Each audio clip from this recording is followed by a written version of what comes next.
আসসালামু আলাইকুম। ববি কিচেনে সবাইকে স্বাগতম। বরাবরের মতো আরও একটা নতুন রেসিপি নিয়ে হাজির হলাম। আমার আজকের এই রেসিপিটা খুবই অল্প সময়ে অল্প কিছু উপকরণ দিয়ে তৈরি।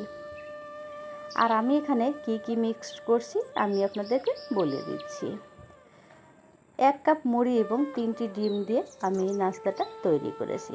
এটা দেখতে যেমন সুন্দর, খেতেও কিন্তু মাশাআল্লাহ দারুণ টেস্টি। তো চলুন দেখে আসি কিভাবে এই নাস্তাটা তৈরি করা যায়।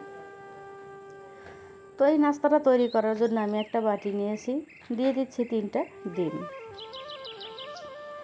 তো এখানে আমি একটা কথা বলে রাখছি, নাস্তা যদি বেশি তৈরি করতে চান তাহলে অবশ্যই কিন্তু ডিমটা বেশি দিতে হবে। তো আমি এখানে 2টা পেঁয়াজ কুচি এবং 3টা মরিচ কুচিয়ে দিয়ে দিচ্ছি স্বাদ মতো লবণ, আর দিয়ে দিচ্ছি 1 চা চামচ চটপটি মশলা।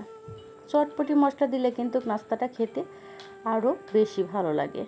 তো অবশ্যই চেষ্টা করবেন চটপটি মশলাটা দিতে। তো এরপরে আমি ডিমটা ভালোভাবে ফেটিয়ে নিলাম। দিয়ে দিচ্ছি আমি 1 কাপ মুড়ি।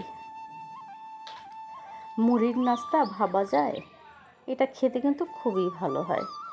তো এরপরে আমি মুড়িগুলো ভালোভাবে ডিমের সাথে মিশিয়ে নিলাম। তো এরপরে আমি চুলায় চলে যাব। তো চুলাতে আমি প্রথমে একটা ফ্রাই প্যান বসিয়ে দিয়ে দিচ্ছি সরিষার তেল। এরপরে তেলটা গরম হয়ে আসলে আমি মুড়ির মিশ্রণটা ঢেলে দিচ্ছি।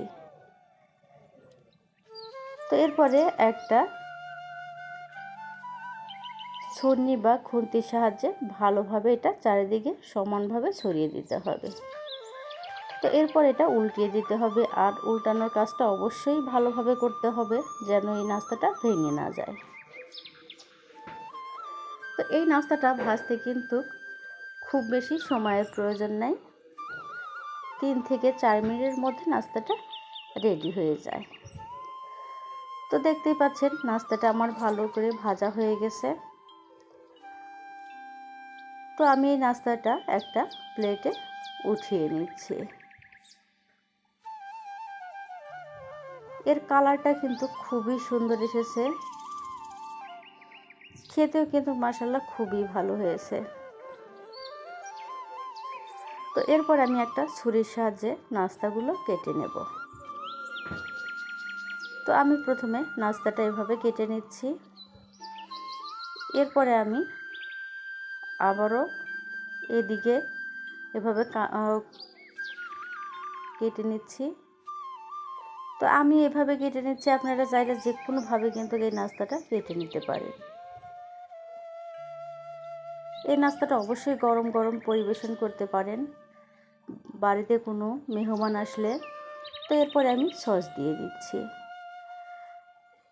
তো আমার এই রেসিপিটা যদি ভালো লেগে থাকে তাহলে অবশ্যই লাইক, কমেন্ট, শেয়ার করবেন। আর এই ভিডিওটা যদি আমার ফেসবুক পেজ থেকে দেখেন, ফেসবুক পেজটাতে ফলো দিয়ে রাখবেন। আর যদি ইউটিউব চ্যানেল থেকে দেখেন, ইউটিউব চ্যানেলটাকে সাবস্ক্রাইব করে রাখবেন পরবর্তী ভিডিওগুলো দেখার জন্য। আল্লাহ হাফেজ।